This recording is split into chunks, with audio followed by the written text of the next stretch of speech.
I'm Bobbie Bergquist, and I'm going to be teaching at Mid-Atlantic Quilt Festival this February.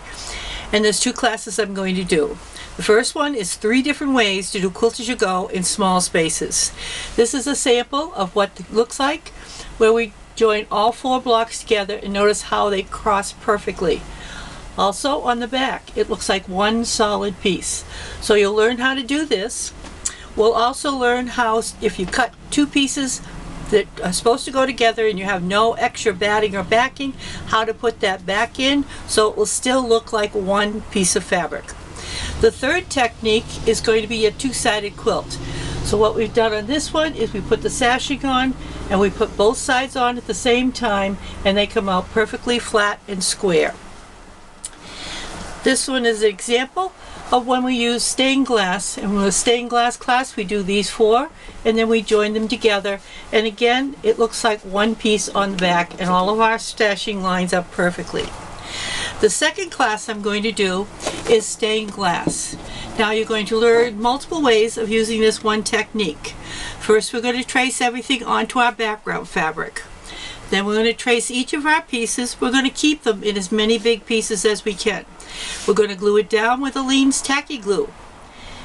And we're going to make sure that the pieces overlap. Once it's glued down, we're going to use our lead line, which is a polyester braid, and it comes in 3 different colors, black, white, and green. And we're going to glue that down with Aleene's tacky glue in our applicator. Once it's glued down, we can change it with just a drop of water. Once it's all glued down, we're going to baste it together with our batting and backing and sew right on the lead line and quilt. Now you don't have to bring your sewing machine because we'll be doing the sewing at home and you're just going to piece your top together at class. If you use a zigzag stitch, you go right down the middle, or a twin needle. This is done with a single needle, and all I did was change my bobbin thread so it looks like I did free motion quilting.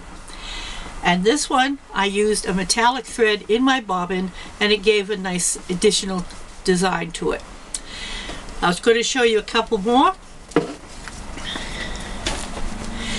This is the technique I just talked to you about, and this I call fabric overlay. And this flower is 1 piece of fabric, the leaf is 1 piece of fabric. Using this same technique, this is what I call instant stained glass. It's 1 piece of fabric. I traced the design on, I colored it in with the Fabrico ink, and I used a tone-on-tone fabric so it picked up the texture of the tone-on-tone fabric. And then I put my lead line down. Again, this is only 1 piece of fabric, so there were no raw edges.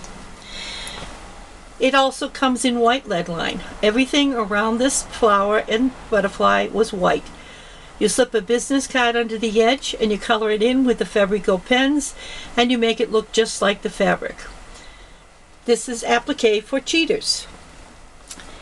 And this small sample here, you can see this flower is 1 piece of fabric, and once I've glued it down, I colored it in, I sew and quilt all at the same time.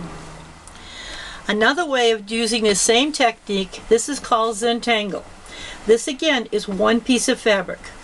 You take and you do the Zentangle, and I refer you to my Pinterest page, which after Pinterest.com, enter Bergquist Bobbie, and that will take you to my pages. Scroll down to Zentangle and you will find 14,000 pins there that will show you step by step how to do it. You can also do it without lead line. And if you like a little bling in your life, this is done using Toner Text glue. Once you put the glue down, you have to let it dry until it's clear, and that's the hard part, waiting. Then you can either use the powder or the foil, and you put it on, and it is now 100% machine washable.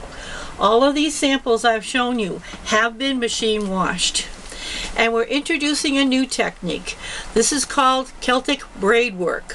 What we've done is used a single piece of fabric and then put our lead line on so there are no raw edges. And then we baste it together, sew and quilt. And the 3 examples of this behind me, on my right, you'll see the Celtic knots. That's done with the fabric, the green fabric, green lead line over it on a piece of white background. There are raw edges in that one. The one directly behind me is similar to the one I just showed you, which is the white fabric with the green lead line. The one to my left is done on our green fabric on jade with white lead line, and it gives a nice rich texture to it. So all of these are things that you'll be able to do after you take the stained glass class. So please go to the website quiltfest.com, check off Bobbie Bergquist, and you'll see where you can sign up for my classes. I hope to see you there, and safe travels. Thank you very much.